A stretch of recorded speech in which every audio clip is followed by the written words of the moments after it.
Our exclusive Catholic in America series continues with a look at how the mainstream media has covered the Catholic Church this summer and fall leading into the midterm elections.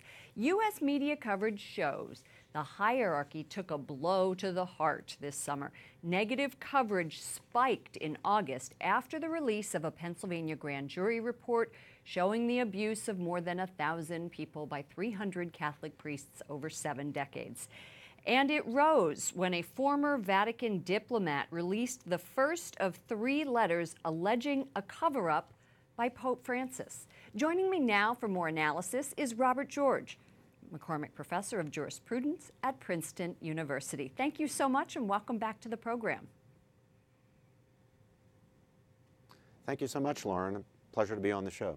I want to play 4 sound bites for you from television coverage by mainstream media as the clergy sex abuse unfolded. Take a listen. He will convene a global meeting of bishops next February to discuss the crisis. I keep wondering, why wait until February? Are those bishops walking there? That report, more than 1,000 victims, just sickening. It's more than disturbing, and it's more than despicable, and it's more than just a diocesan problem or a priest problem, whatever. It's an institutional church problem. Despite all this evidence, a spokesman for Worrell maintains that he acted promptly in this case and removed Zerwas. If there were allegations, we dealt with them immediately. Immediately? Really? Now, Robbie, the importance of the sex abuse crisis is undisputed, but did the media go too far?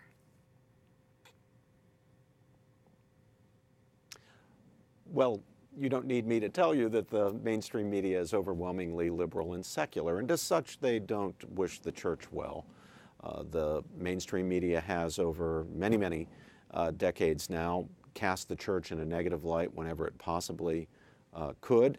And in large part, that's because people in the media, not all, but a great many, because it is overwhelmingly secular and liberal, object violently to the church's moral teachings, especially teachings about sexuality and marriage and the sanctity of human life. But having said all that, there's no question that the leadership of the church, many bishops, alas, far too many priests, brought this on themselves.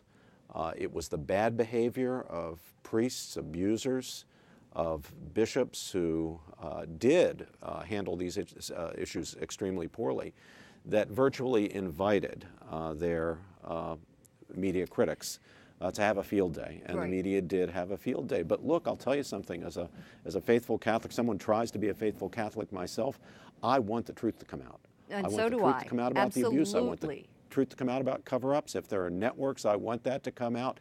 And so even if the media is ill-motivated, I think we should thank God that they're bringing out the truth. Even this week, months later, the Washington Post and the New York Times are doing stories about Catholics struggling to reconcile the crisis with their faith. In the Sunday Post, Washington Post, a Georgetown student says, "I still do feel a level of disgust and betrayal by the Catholic hierarchy."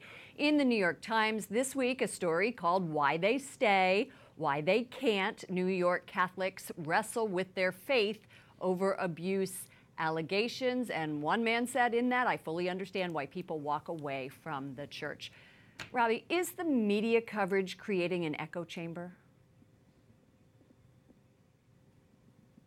Well, the media is an echo chamber. The media is a bubble. Again, it's overwhelmingly liberal and secular, and most people in the media spend most of their time talking to other people in the media and other people in the elite sector of the culture who see things basically the way they do. I lead most of my life day to day in a university, and it's a very similar sort of situation, overwhelmingly secular and liberal. It becomes a bubble, it becomes an echo chamber. Most people spend their time talking with people with whom they basically agree, and rarely have their views and the presuppositions of their views, their fundamental assumptions challenged. And that's not good for the media, and I wish that would be reformed. I'm a critic of the media, just as I'm a critic of the educational establishment and of the progressivism and secularism of the mainstream culture generally. But again, having said all that, You're still upset for the criticism to the extent that it brings the truth out. Yeah, I think that's right. Now, anyone who understands his faith as a Catholic or her faith as a Catholic understands that we have no guarantee that the leadership of the church, that our priests, that our bishops, or even a pope is going to be a person of good character. We have had bad popes in our history. We've certainly had many bad bishops, many bad priests. There are undoubtedly people who wear collars, even in the hierarchy, who don't believe what the Catholic Church teaches. I suspect there's some that have basically lost their faith. And yet, Jesus tells us he will be with his church always.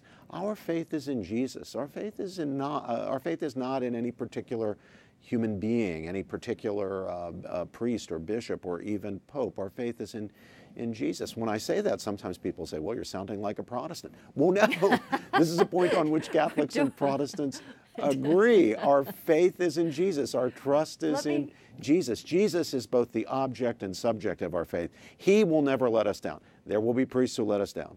We laity will let each other down. There will be bishops who let us down, popes who let us down, but not Jesus. Well, Pope Francis has, for the most part, stayed out of the spotlight on this subject.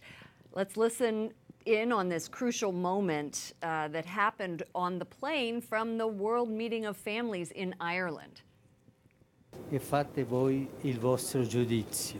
And for those of you who don't speak Italian, he said, quote, "I will not say a single word on this." And his advisors came out much later with promises of action by the Vatican, including a promise to review all of the documents that might relate to the Theodore McCarrick scandal. Is the Pope's absence of the media narrative leaving a vacuum? And then I'm being told we don't have much time and we're going to have to go after that.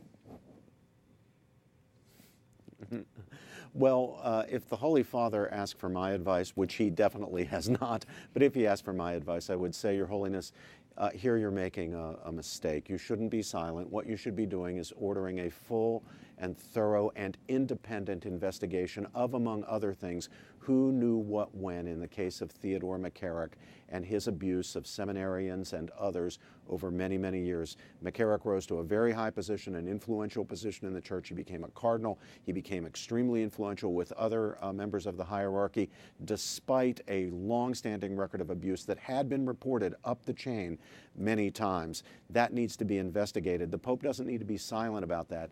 He needs to be saying, we need an investigation and we need the documents to be turned over to the investigators, and a full accounting eventually needs to be given to the faithful. Robert George, McCormick Professor of Jurisprudence at Princeton University, thank you, as always, for being on the show.